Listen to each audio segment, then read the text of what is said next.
Avis vascular center మన దేశంలోనే the best varicose vein hospital.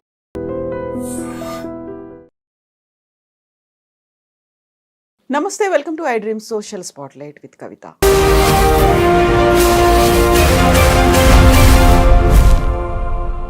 సమూహంలో ఏకాంతం, చుట్టూ మన మనుషులే ఉన్నప్పటికీ ఏదో తెలియని ఒంటరితనం, మానసికంగా మాత్రమే కాదు ప్రాణాలు తీసుకునేంతగా డిప్రెషన్. ఏం జరుగుతోంది, మనం ఎక్కడికి వెళ్తున్నాం? గత వారం జరిగినటువంటి ఒక ఇన్సిడెంట్, తల్లి తన 2 పిల్లల్ని హత్తుకొని రైలుకు ఎదురుగా ఆత్మహత్య చేసుకుంది. ఒక్కసారి ఉలిక్కి పడేలా చేసింది. ఏం జరుగుతోంది, మనం ఎటు వెళ్తున్నాం? మనతో పాటుగా ఉన్నారు హైకోర్టు అడ్వకేట్ పూజారి నాగేశ్వర్ గారు. హలో అండి, నమస్తే. మనం గతంలో కూడా ఫ్యామిలీ గురించి, లైఫ్ గురించి బోల్డని విషయాలు మాట్లాడుకున్నప్పటికీ అవన్నీ కూడా లైఫ్ని ఎలా ఎంజాయ్ చేయాలి అనేది మనం చూసాము. బట్ ప్రాణాలు తీసుకోవడం అనేది, ఈ ప్రపంచంలో ఆత్మహత్య చేసుకోవడము, ప్రాణాలు వాళ్ళు తీసుకోవడం అనేది కేవలం మనుషులు మాత్రమే. ఇంత విలువైనటువంటి జీవితం, మనల్ని మనం జాగ్రత్తగా చూసుకోవాలి, ఇన్ని మాటలు చెప్పుకున్నప్పటికీ ఒక తల్లి 2 పిల్లలతో కలిసి ఆత్మహత్య చేసుకుంది. ఫస్ట్ ఆ పిక్చర్ చూసినప్పుడు ఏమనిపించింది మీకు అసలు? వాస్తవానికైతే నేను నథింగ్ బట్ చాలాసేపు ఏడ్చాను కూడా నేను దాంట్లో. ఎందుకంటే 2 ఎదిగిన పిల్లలు కదా, చాలా ముద్దుగా ఉన్నారు. ఎందుకంటే వాళ్ళకు ఊహ తెలియనప్పుడు ఏదైనా జరుగుంటే ఓకే, కానీ ఇప్పుడు ఎదిగి ఒక సమాజాన్ని చూస్తున్న ఒక 2 వ్యక్తులు, ఈ భారతదేశానికి ఒక 2 భారత పౌరులు, చాలా ముద్దుగా ఉన్న ఒక 2 యువకులు, యువకులు కదా. అసలు ఆ ఫోటో చాలా డిస్టర్బ్ చేసింది వాస్తవానికి కూడా. అనిపించింది అసలు మనం ఎక్కడ బతికేస్తున్నాం ఈ ప్రపంచంలో అని. కష్టం అది. మన ఒక్కలమే కదా, చూసిన ప్రతి ఒక్కరు కూడా అదే మాట్లాడుతారు. తల్లి 2 పిల్లలు అలా నడిచి వెళ్తున్నారు. తల్లి వాళ్ళకి ఏదో బుజ్జగించో లేకుంటే ఏదో తనలో ఉన్నది బాధనో ఏదో చెప్పుకుంటోంది. పిల్లలు వింటున్నారు, చేతుల్లో చేతులు వేసుకొని నడుస్తూనే ఉన్నారు. అంత దూరం నడిచి వెళ్ళిపోయారు. హత్తుకుంది, నేను లేకుంటే మీరు ఉండలేరు, మీరు లేకుండా నేను ఉండలేను. ముగ్గురు పోవాల్సినటువంటి సిచ్యువేషన్స్. నిజంగా అలాంటి పరిస్థితులు లేవు అనేది కుటుంబ సభ్యులు చెప్తున్నారు. ఎక్కడి దాకా ఎందుకు వెళ్తున్నాం మనం? అలాంటి డెసిషన్ ఎందుకు తీసుకుంటున్నాం? ఇక్కడ అతి పెద్ద క్వశ్చన్ ఏంటంటే ఒక 15 years ఉన్న 2, ఒక యువతి ఒక యువకుడు, తల్లి ఏం చెప్పి తీసుకెళ్ళింది అనేది అసలు ఎవరికి అర్థం కాని క్వశ్చన్ అది. ఎందుకంటే చిన్నపిల్లలు అనుకోండి, ఇంటర్, వాళ్ళకి తెలియదు పాపం. అమ్మ ఎక్కడికి తీసుకెళ్తే వెళ్ళిపోతారు, నిలబడతారో తెలియదు, నెక్స్ట్ ఏం జరుగుతుంది అనేది వాళ్ళకి జీవితం మీద అవగాహన ఉండదు. వీళ్ళకు 2 యుక్త వయసులో ఉన్న ఒక యువకులకి సమాజం మీద ఒక అవగాహన ఉంటుంది. ఏది మంచి, ఏది చెడు, ఏది చేయొచ్చు, ఏది చేయొద్దు అనేది ఉంటుంది కదా. వాళ్ళు ఎట్లా ఒప్పుకున్నారు అసలు దీనికి అనేది అసలు నాకు అది ఒక $1000 క్వశ్చన్ అది. అందులో ఎవరో ఒకరు ప్రతిఘటించాలి కదా. ఆడపిల్లనో లేకపోతే అబ్బాయో ఇది జరగదు, ఇది కాదని ఎవరికో ఫోన్ చేయటమో ఏదో ఒకటి చేయాలి కదా. ఫాదర్కి ఫోన్ చేయటమో, గొడవ పెట్టడమో చేయాలి కదా. అంత ఖచ్చితంగా ఏంటంటే, సరే ఆమె పెద్ద వ్యక్తి, సరే అదొక విషయం, కానీ ఇంత ఆ ఎదుగుతున్న పిల్లల్ని ఆమెకి ఎట్లా తీసుకోవాలనిపించింది అని కూడా అర్థం కాలేదు నాకు. అందులో భర్త పిల్లలకి స్వయంగా తండ్రి బర్త్డేని కొన్ని గంటల్లో సెలబ్రేట్ చేసుకోవాలి. అది కూడా ఒకటి ఉంది, బర్త్డే ఉంది, వాళ్ళ మ్యారేజ్ డే ఉంది. అసలు వీళ్ళు ఎట్లా ఒప్పుకున్నారు, ఆమె ఏమని చెప్పి ఒప్పుకుంటుంది, అసలు వీళ్ళందరూ ఏ ట్రాన్స్లో తిరుగుతున్నారు అనేది అసలు అర్థం కాలేదు నాకు. ఈ సంఘటన గనక సమాజాన్ని కదిలించకపోతే, దీని నుంచి వ్యక్తులు గుణపాఠం నేర్చుకోకపోతే, దీని నుంచి మనం దీన్ని ఒక పాఠంగా తీసుకొని మన కుటుంబాన్ని సరిదిద్దుకోకపోతే, ఇది మానవాళికి పెనుముప్పు కింద మారే అవకాశం 100% ఉంటుంది. ఆల్రెడీ ఇప్పుడు ఈ ఒక్క సంఘటనే కాదు, మనం వరుసగా ఒక 1 week నుంచి మీరు గమనిస్తే రాష్ట్ర వ్యాప్తంగా తెలంగాణ అండ్ ఆంధ్రప్రదేశ్ రాష్ట్రాలలో విచిత్రమైన ఆత్మహత్యలు జరుగుతున్నాయి. అదేదో ఒక రాష్ట్రానికి భూతం పట్టినట్టు, ఎవడో చేతవాడి చేసినట్టు రకరకాల ఆత్మహత్యలు జరుగుతున్నాయి. అసలు అసలు నాకైతే అసలు ఈ ఆత్మహత్యల పరంపర ఏంది అనేది కూడా అర్థం కావడం లేదు. ఒక తోటి మనిషిని కూడా మనం గమనించలేని స్థితిలో ఉన్నామా, మన చుట్టుపక్కల ఏం జరుగుతుందో గమనించలేకపోతున్నామా అనే స్థితిలో ఓడిపోయినామా. మనిషికున్న జ్ఞానం నశించిపోయిందేమో అనిపిస్తుంది నాకు అప్పుడు.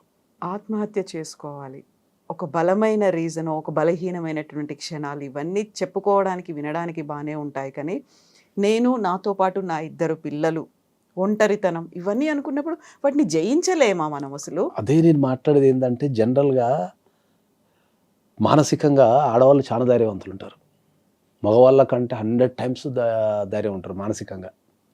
మగవాళ్ళు ఎప్పుడు శారీరకంగా బలంగా ఉంటారు తప్ప మానసికంగా ఎప్పుడు వీకే ఉంటారు.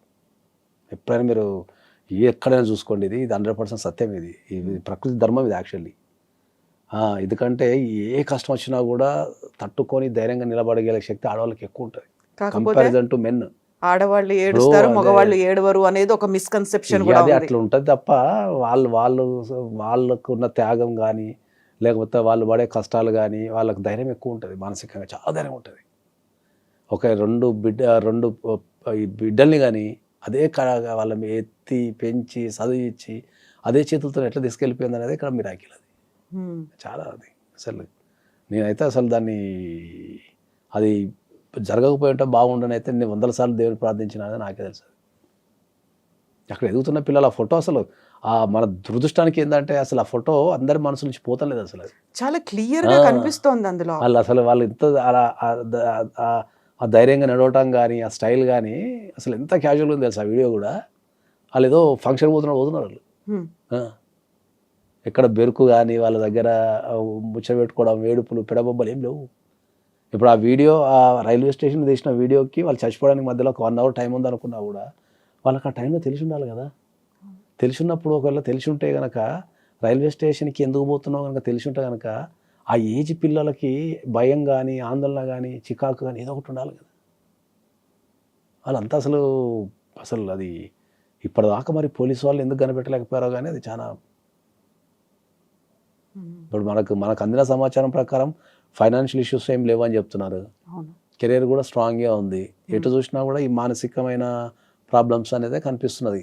కానీ తెరనక ఏముందనే మనకి ఇప్పటికి తెలియకపోయినా కూడా ఇన్ని సంవత్సరాలు లాక్కొచ్చిన వ్యక్తి ఇప్పుడు పిల్లలు ఎదుగుతున్న టైంలో వాళ్ళు హాస్టల్ ఉండి వాళ్ళు ప్రపంచాన్ని చూడాల్సిన టైంలో ప్రాణం తీసుకోవటము, వాళ్ళ ప్రాణాలు తీయటం అనేది అయితే అసలు ఇది ముమ్మాటికి సమాజం చేసిన హత్య అనే చెప్తాను నేను. దాంట్లో ప్రతి ఒక్కరం బాధ్యత వహించాల్సిందే, అందరం నాతో సహా. తను ఒంటరితనంతో బాధపడుతోంది అని అనుకున్నప్పుడు ఆ ఒంటరితనానికి సంబంధించి ఎప్పుడో ఒకసారి ఎవరితో ఒకరితో అయినా డిస్కస్ చేస్తూ ఉంటుంది కదా తను, కనీసం పిల్లలతోనో తల్లితోనో. అదే చెప్తున్నా, మన భారతదేశంలో వచ్చిన అతిపెద్ద ప్రాబ్లం ఏంటి అంటే మనం ఏదన్నా సమస్య చెప్పుకోవడానికి పోయినప్పుడు ఎవరితోనైనా సరే వాళ్ళు దాన్ని లైట్ తీసుకుంటారు ఇండియాలో. అట్లా చాలా కేసులు చూసిన. ఎవడో చాలా సందర్భాలలో నేను చచ్చిపోతా అని ఉట్టిగానో బెదిరిస్తానుకో సరదాకో అంటారు. అది సబ్ కాన్షియస్ మైండ్లో రికార్డ్ అవుతుంది వాళ్ళకి. అని వాళ్ళకు కూడా ఒక థాట్ ఏమొస్తుంది, ఈ అమ్మాయి చచ్చిపోతా అంటే ఎవడు పట్టించుకోవడం, చచ్చిపోయిన కూడా చాలా పొందినారు.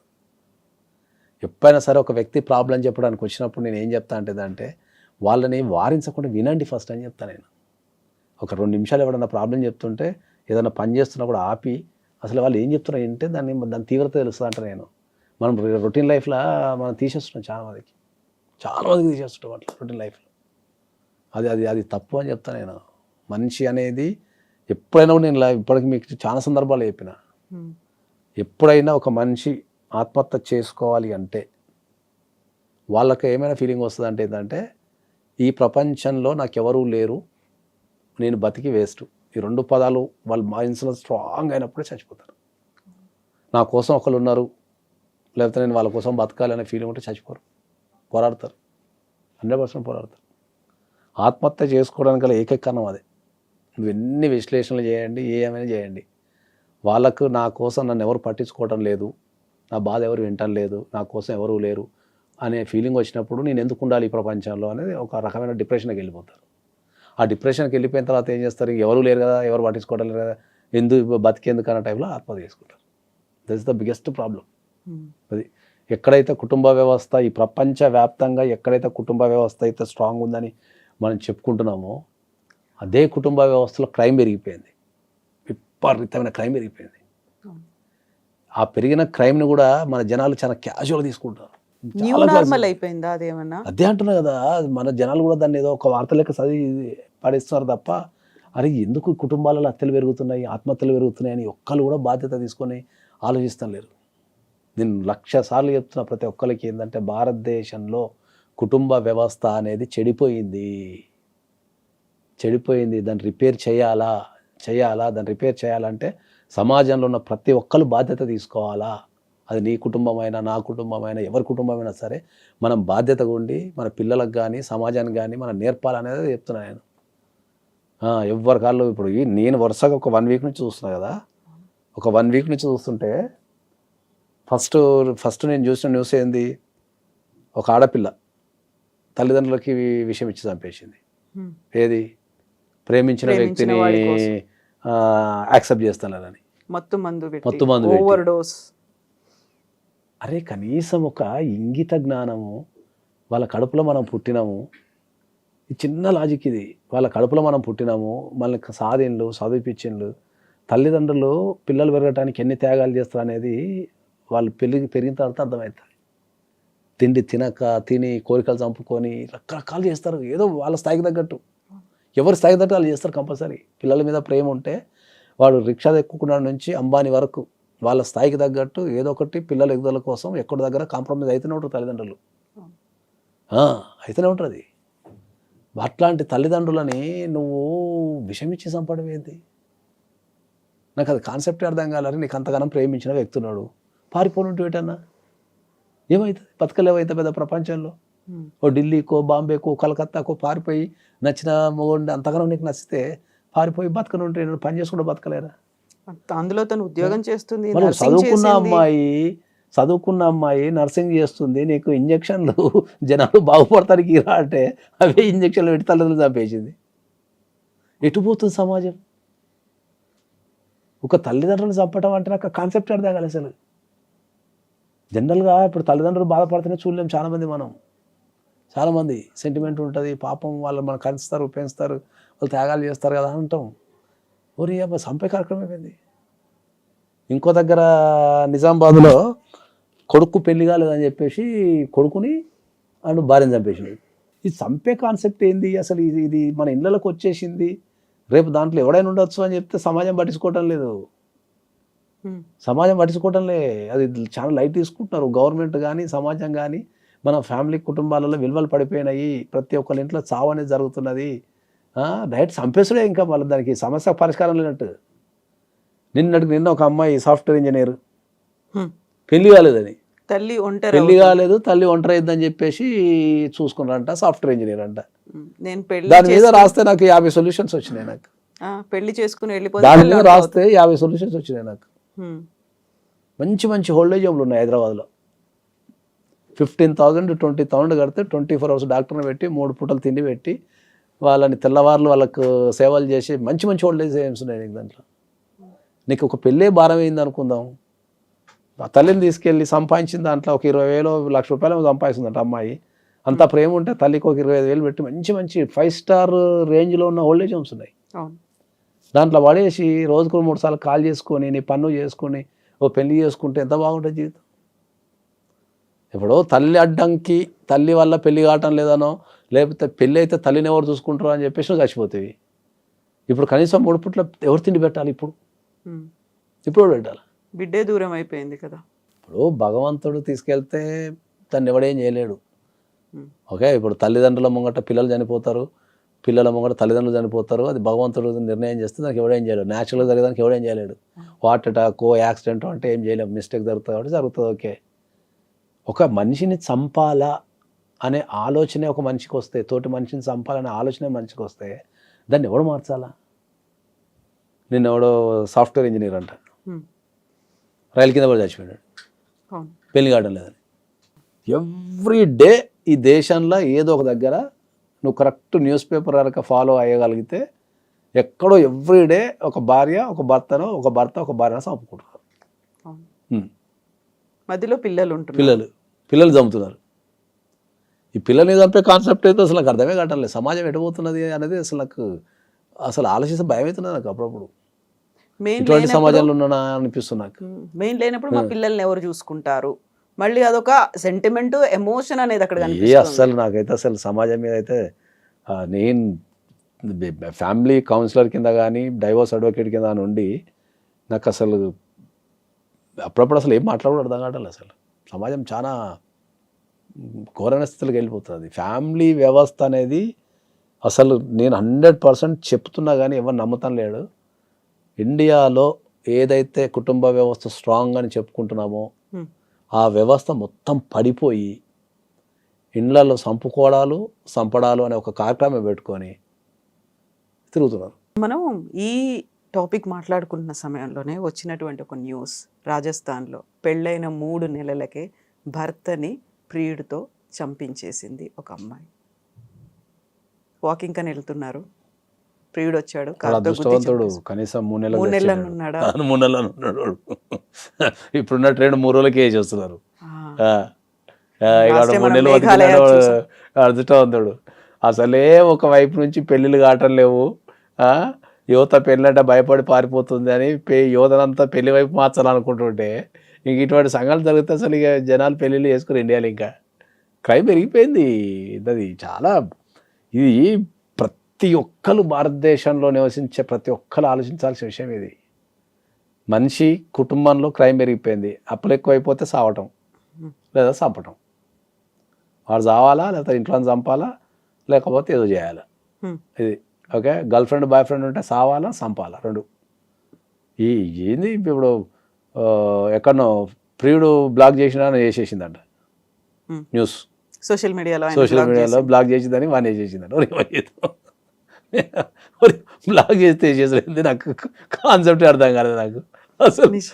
నేను నిన్నటిదాకా పెద్ద మేధాను అనుకున్నా కానీ ఇవన్నీ చూస్తుంటే అసలు నాకేం అర్థం కావడం లేదు. అసలు బ్లాక్ అయిపోతున్నది.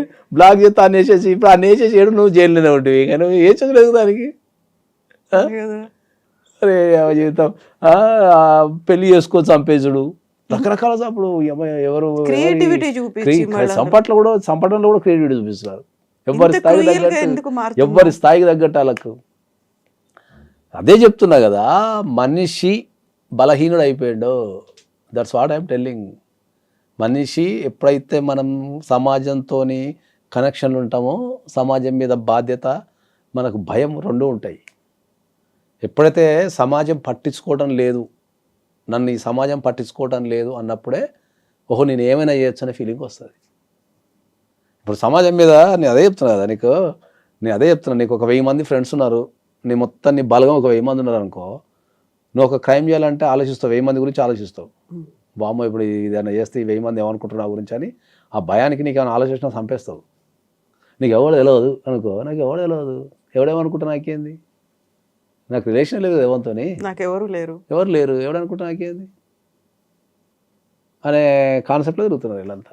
బేసికల్గా ఒంటరి కాదు, ఒంటరితనంతో బాధపడుతున్నారు ప్రతి ఒక్కరు. అది అట్లా ఒంటరితనంతో బాధపడేటోళ్ళు నాకు తెలిసి 50% ఉంటారు. అందరు పైకి నటిస్తున్నారు అంతే, అందరు నటిస్తున్నారు. ఈ ప్రపంచం మొత్తం నటన అనే ఒక దాంట్లో తిరుగుతున్నారు తప్ప మనసు, అదే చెప్పిన కొన్ని 100 సార్లు, మనము మనసు విప్పి చెప్పుకోవడానికి ఒక విషయాన్ని మనం ఎదుటి వ్యక్తితో ఏదన్నా మనసు విప్పి చెప్పుకోవడానికి కూడా మనుషులు లేరు.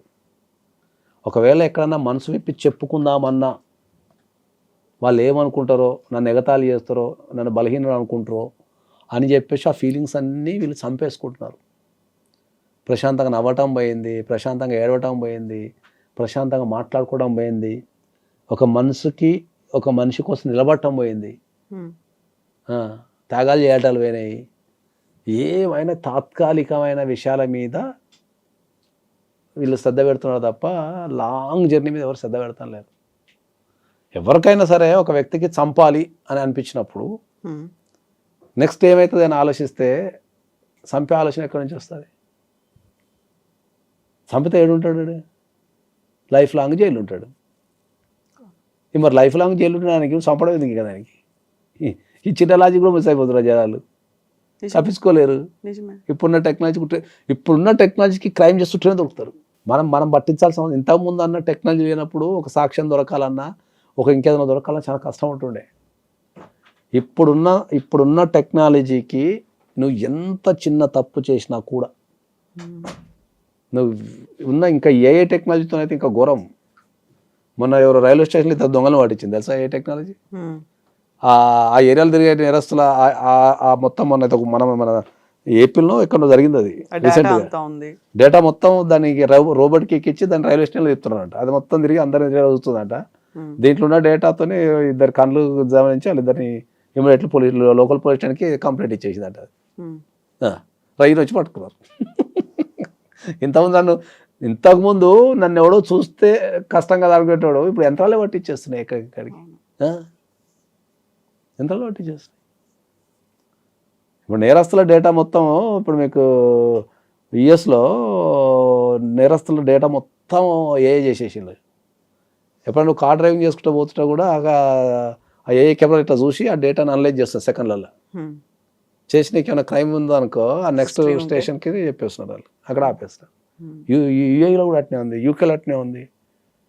ఈజీగా పట్టేసుకుంటున్నారు మనుషులు. ఇంతకుముందు ఒక పట్టుకోవాలంటే ఎక్కడికో పోయి పట్టుకోవాలా, కూర్చున్న దగ్గర నుంచి యంత్రాలే పట్టించేస్తున్నాయి, వీడు పలాన్ దొంగ వీడు పలాన్ దొంగ అని చెప్పేసి. True true. ఇప్పుడు బేసికల్గా ప్రాబ్లం మనతో ఉందా, మన చుట్టుపక్కల ఉన్న వాళ్ళతో ఉందా? ఒంటరితనం అనేది వాళ్ళది వాళ్ళకే వస్తుందా, మనం వాళ్ళని అందులోకి నెట్టుతున్నామంటారా? మనిషి అనేది ఏంటంటే తన రూపాన్ని మార్చుకుంటున్నాడు.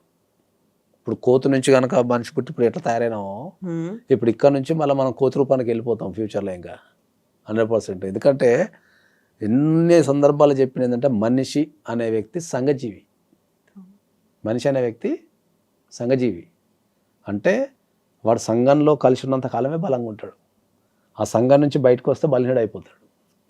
అట్లా ఇప్పుడు పూర్వకాలంలో మన ఇంటికి లంకంత కొంపు ఉంటుంది.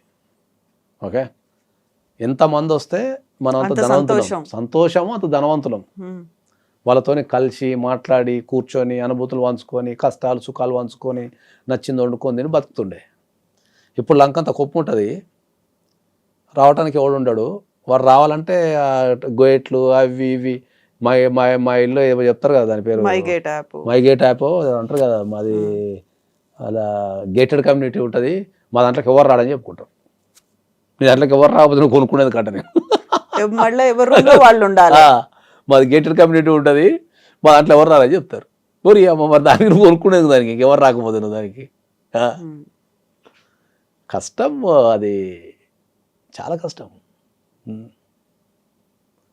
ఎందుకంటే నేను ఒక విషయం చెప్తా ఎప్పుడు అంటే, నన్ను చాలామంది క్వశ్చన్ అడిగినాను, మీ హోమ్ టూర్ చేస్తాం సార్ అని అడుగుతున్నాను సీరియస్గా. అందరు చేస్తున్నారు కదా సార్, మీరు కూడా సెలబ్రిటీ కదా, లేకపోతే మీరు టాప్ మోస్ట్ అడ్వకేట్ కదా, మీ హోమ్ టూర్ చేస్తాం సార్ అని అడుగుతారు. నేను మా హోమ్ టూర్ చూస్తే గుండె చచ్చిపోతారు అని చెప్తాను నేను.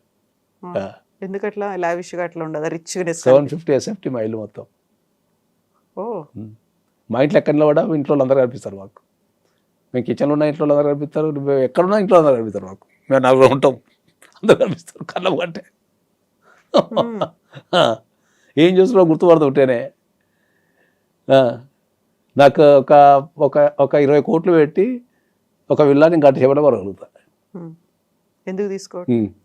నాకు న్యూయార్క్లో ఆఫీస్ ఉంది, లండన్లో ఆఫీస్ ఉంది, దుబాయ్లో ఆఫీస్ ఉంది, ఇండియాలో 5 floors ఆఫీస్ ఉంది. నా ఆఫీసు 12,000 SFT ఉంటుంది. అంతున్నప్పుడు 750 SFT ఎందుకు ఇల్లు మరి? అరే నాకు కళ్ళ మూట కనిపించాలి అందరూ.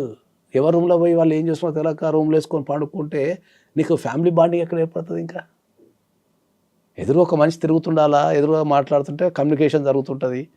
2 బెడ్రూమ్లు, ఒక హాల్, ఒక కిచెన్, అంతే మాది. సొంత ఇల్లే.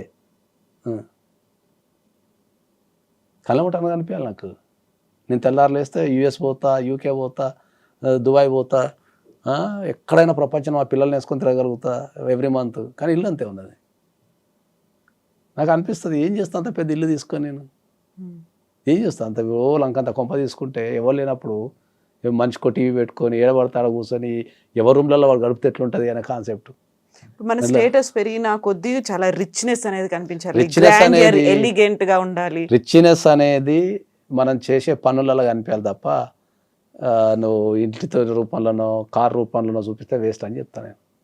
నీకు ఎంత రిచ్నెస్ ఉన్నా, మీకు రీసెంట్గా జరిగిన ఒక సంఘటన ఉంది కదా బెంగళూరులో, ఒక టాప్ మోస్ట్ బిజినెస్ మ్యాన్. అవును, ఈడీ రైడ్స్ అవుతున్నాయి, సూసైడ్ చేసుకొని చనిపోయింది ఆయన. 12 రోల్స్ రాయల్స్ ఉన్నాయట. ఈ ప్రపంచంలో ఎవరి దగ్గర లేవట 12 రోల్స్ రాయల్స్ ఆయన దగ్గర ఉన్నాయి. అంత హై ఎండ్ కార్లు 12 రోల్స్ రాయల్స్ కార్లు, హై ఎండ్ కార్లు పెట్టుకొని ఇన్కమ్ ట్యాక్స్ రైడ్ చేస్తే పోయి గన్ను పెట్టుకొని కలిసి చచ్చిపోయాడు. రిచ్నెస్ అనేది మనం చూపెట్టే ఈ బిల్డింగ్లలో ఉండదు. రిచ్నెస్ అనేది ఎప్పుడు కూడా ఇక్కడ ఉండాలి.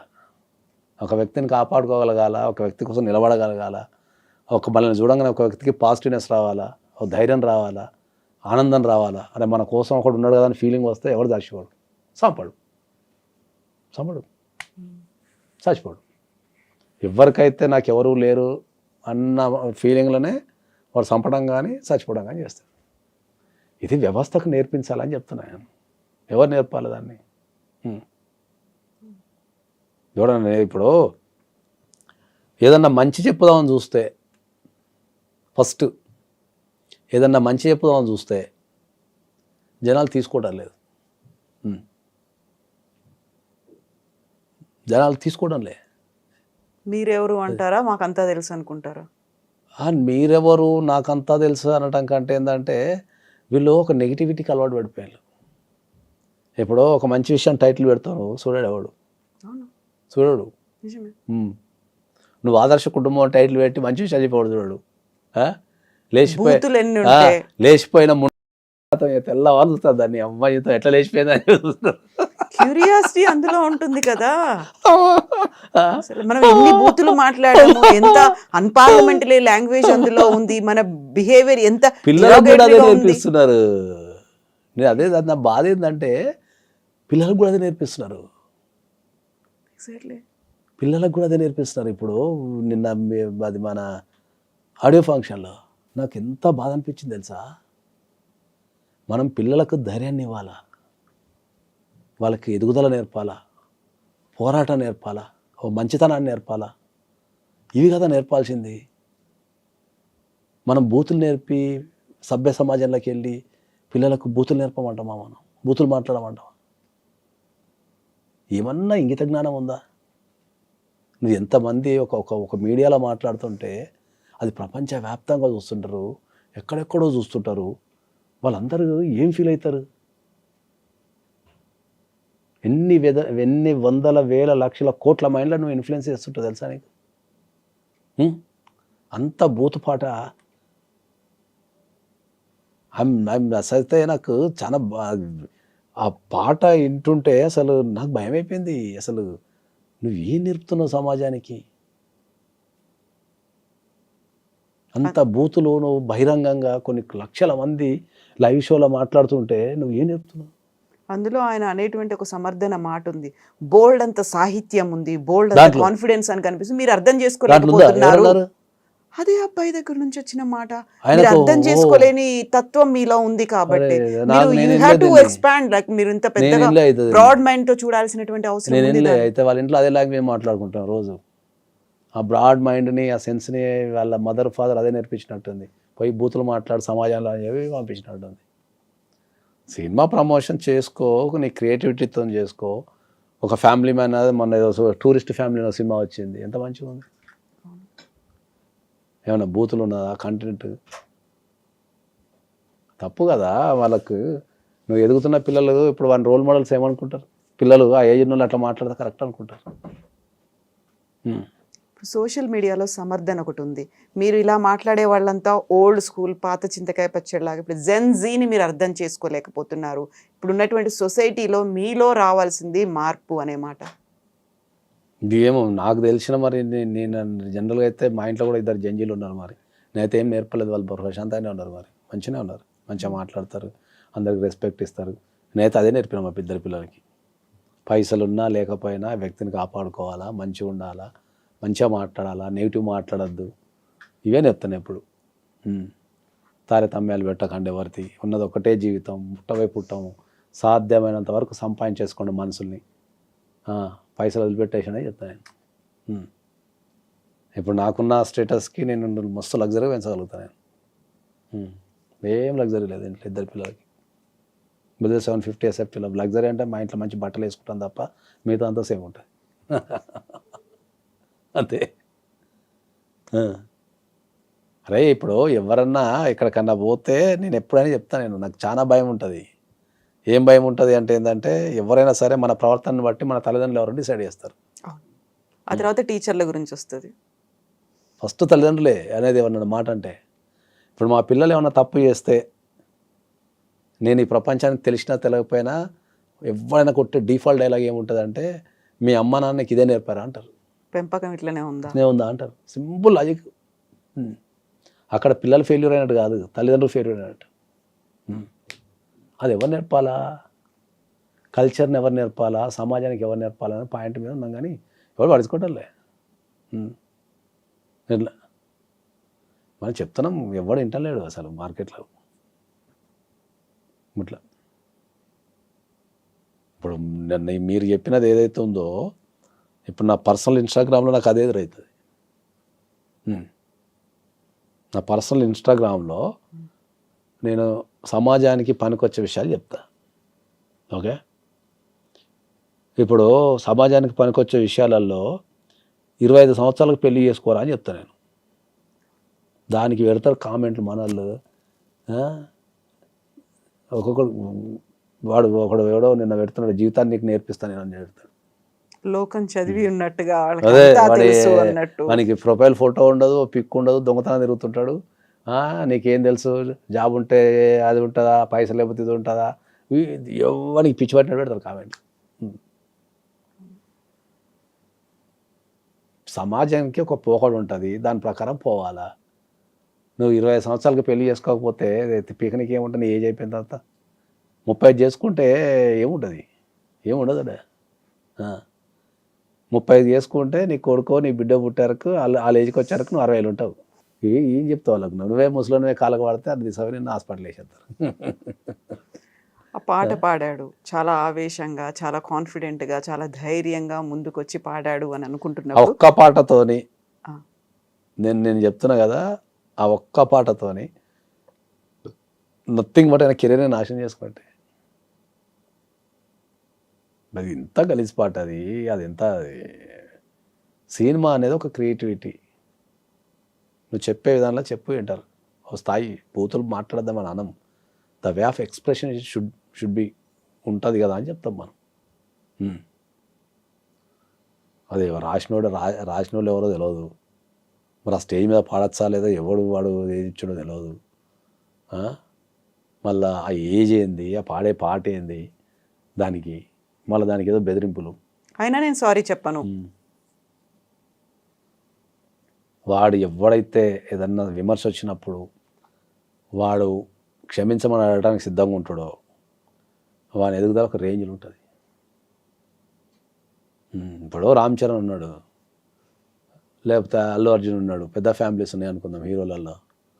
వాళ్ళు రాయాలంటే అట్లా బూతుపాటలు రాయలేరా, బూతులు మాట్లాడలేరా స్టేజ్ల మీద?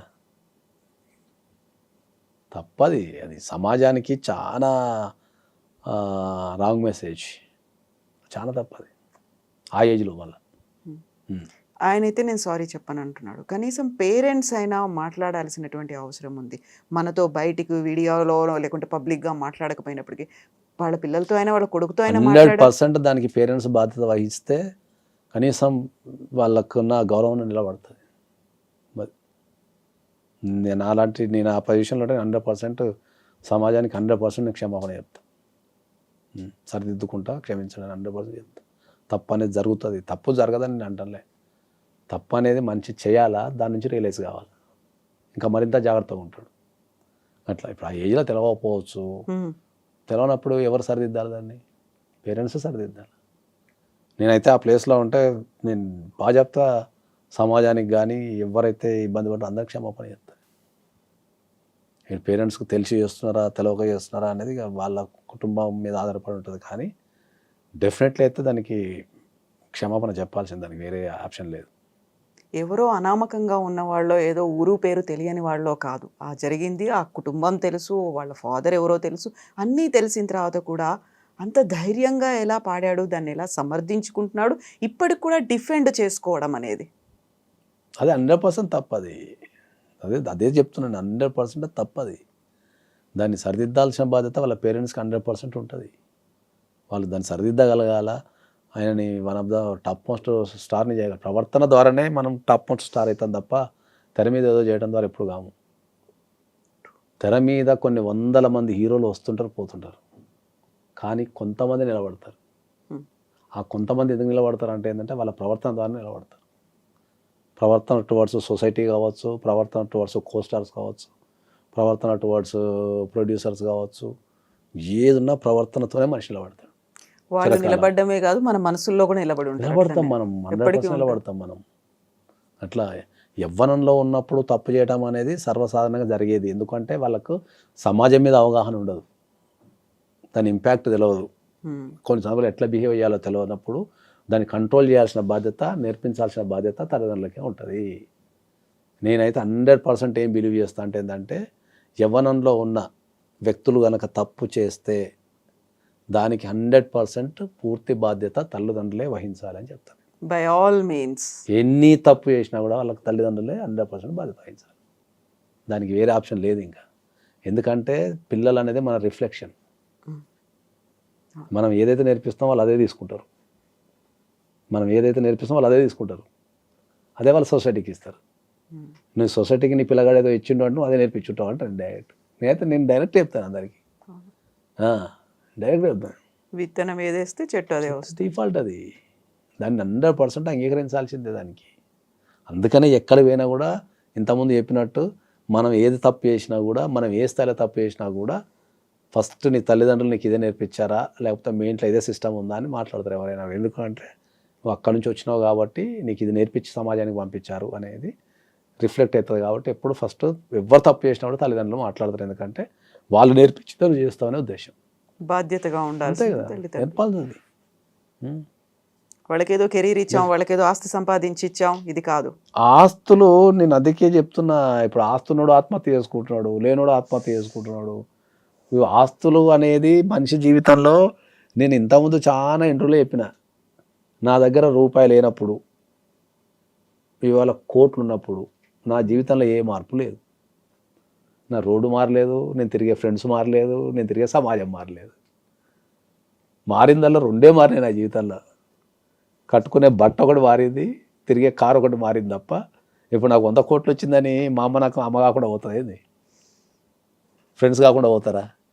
ఇప్పుడు 100 కోట్లు వచ్చింది అని చెప్పేసి నేను ఏదో ఒక్కరిని ఆఫీస్ పెట్టుకొని కూర్చోలేను కదా, గాల్లో తిరగలేరు కదా, తిరగలేం కదా. పైసలు అనేటివి మనిషికి సౌకర్యాన్ని మాత్రమే ఇస్తాయి, ఆనందాన్ని ఇవ్వవు అనేది నాకు అర్థమైంది. పైసలు సంపాదిస్తే అన్నీ వస్తాయి అనుకున్నా. నేను కూడా పైసలు సంపాదిస్తే అన్నీ వస్తాయి అనుకున్నా. సచ్చినంత పైసలు సంపాదించిన తర్వాత అర్థమైందంటే ఏది తీసుకురాదు, మళ్ళీ మనిషికి మనిషి సాయం అని చెప్పేసి నేనే మారిపోయి జనాల్ని కాపాడుకునే క్రమాలు తిరుగుతున్నాయి. 100 కోట్లున్నా నాకు ఆ మజారా ఆటలే. ఒక వ్యక్తితో మాట్లాడి వాని బాధ తింటానో, లేకపోతే వానికి సాయం చేస్తానో, వానితో ముచ్చట పెడుతున్నావు, వానితో కలిసి తింటున్నావు, తిరుగుతున్నావు, మజా వస్తుంది నాకు. మరి నా బ్యాంకులో ఉన్న పైసలు నాకు మజా ఇవ్వనప్పుడు, నాకు ఒక వ్యక్తితోనే మజా వస్తున్నప్పుడు నాకు ఏది ముఖ్యం? వాడు ఇది చెప్తాడు, ఇంత ఒక 10 పేల లేఖ రాసిండు అక్కడ, డబ్బుతో అన్ని సార్ అని. సౌకర్యం ఏంటంటే ఆనందం 2 ఒకటే అంటాడు ఒకడు. సౌకర్యం అంటే ఏంది? ఇక్కడి నుంచి రంగాలు పోవాలి.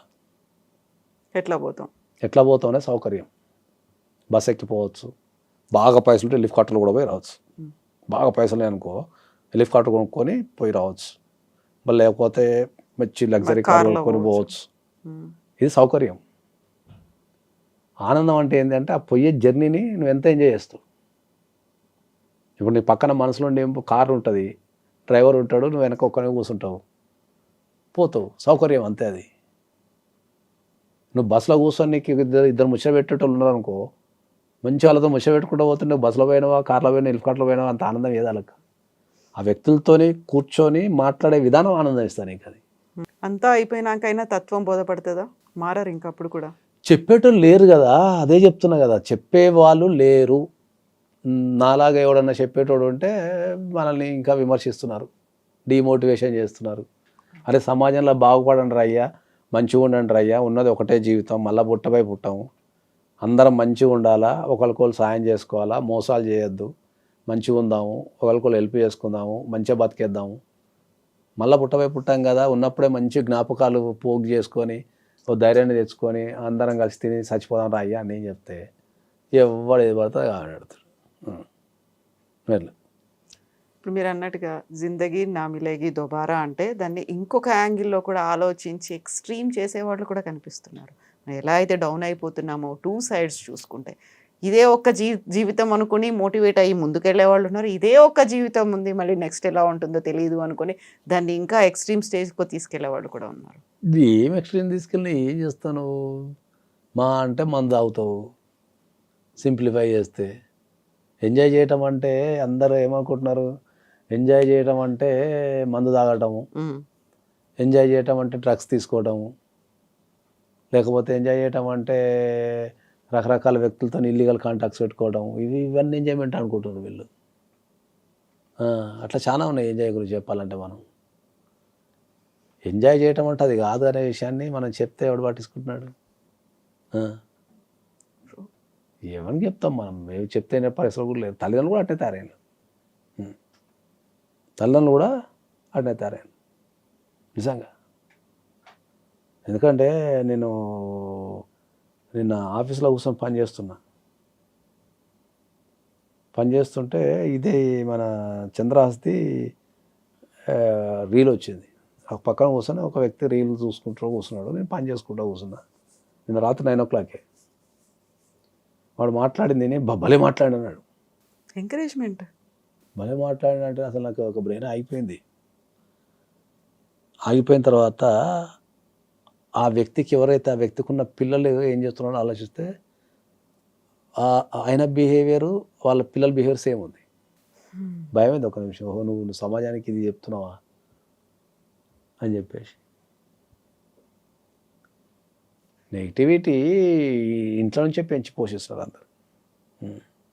ఎట్లా ఇంట్లో చంపుకోవడం అనే కాన్సెప్ట్ నాకు ఇప్పటికీ అది అర్థం కావడం లేదు. నాకు కడుపులో పుట్టిన వాళ్ళని చంపుకోవడం ఏందనే కాన్సెప్ట్ అర్థం కావడం లేదు నాకు. రక్త సంబంధాన్ని చంపుకోవడం ఏంది? పగ కోసమో లేకపోతే ఎదగటం కోసమో ఏదో తెలవని చంపినాం అంటే ఓకే, అది యుద్ధకాలం నుంచి ఉంది కాబట్టి ఇట్స్ ఓకే. అధికారం కోసం వేరేటోని చంపినాం అంటే ఓకే, కానీ ఇంట్లో చిన్నప్పటి నుంచి పెరుగుతాము, వాళ్ళతో కలిసి తిరుగుతాము, అన్ని పంచుకుంటాము. నిన్న ఎవడో మాడోకెన్ని చంపినాడు. ఒక వ్యక్తిని, మనకు కడుపులో మనతో పాటు పుట్టిన ఒక వ్యక్తిని మనం కాపాడుకోవాల్సింది పోయి చంపే కార్యక్రమం ఏంది అసలు? ఇది సమాజం ఎటుపోతుంది? ఇది ఎవరు చెప్పి సావాలా? ఎవరు చెప్పి సావాలా?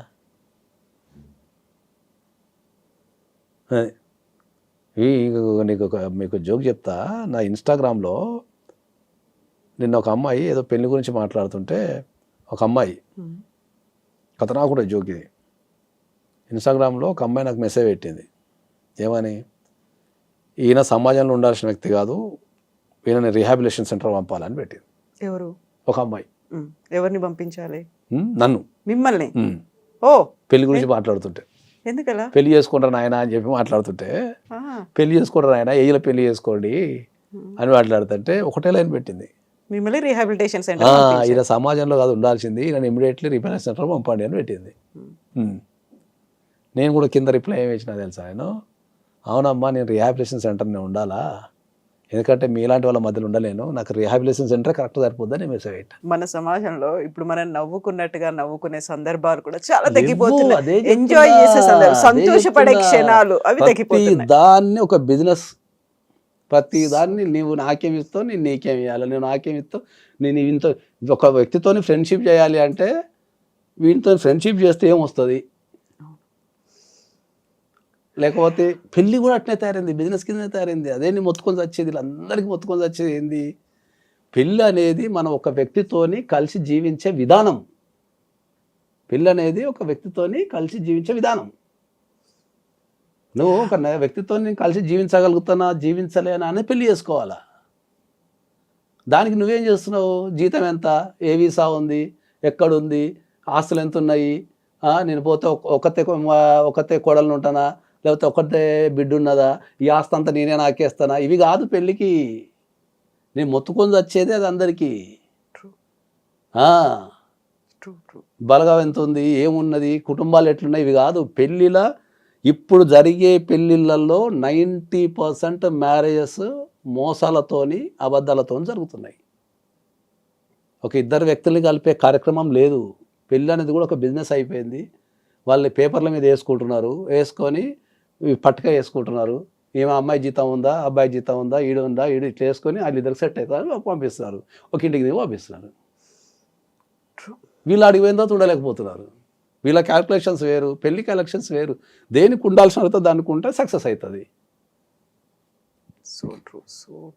నేను కొన్ని లక్షల కేసులు చూస్తున్నా. 1 వీక్కి పెళ్లి చేసుకుంటారు, 1 మంత్కు పరిచయం లేకుండా ఉట్టేన సార్ పెళ్లి చేసేటప్పుడు ఏంటంటే ఈ ముహూర్తం లేదనో, లేకపోతే వాడెవడో చచ్చిపోయాడు ఈ లోపల చేయాలనో, లేకపోతే ఇప్పుడు అమెరికా వెళ్ళిపోతున్న ఇమీడియట్లీ ఇవ్వాలనో తప్ప ఇద్దరు వ్యక్తులు కలిసి జీవించగలిగే వీళ్ళకి ఆ ఎబిలిటీ ఒక ఇంటి కింద పెడుతుందా లేదనే లేదు. ఓపెన్గా మాట్లాడుకొని చేసుకునే గుణమే లేదు. ఇప్పుడు నేను ఎందుకు ఇంతగానో మొత్తుకుంటున్నానంటే నేను రోజు కొన్ని వందల కేసులు ప్రపంచవ్యాప్తంగా చూస్తున్నా కాబట్టి ఈ సమాజంలో ఇది జరుగుతుందని మొత్తుకుంటున్నా.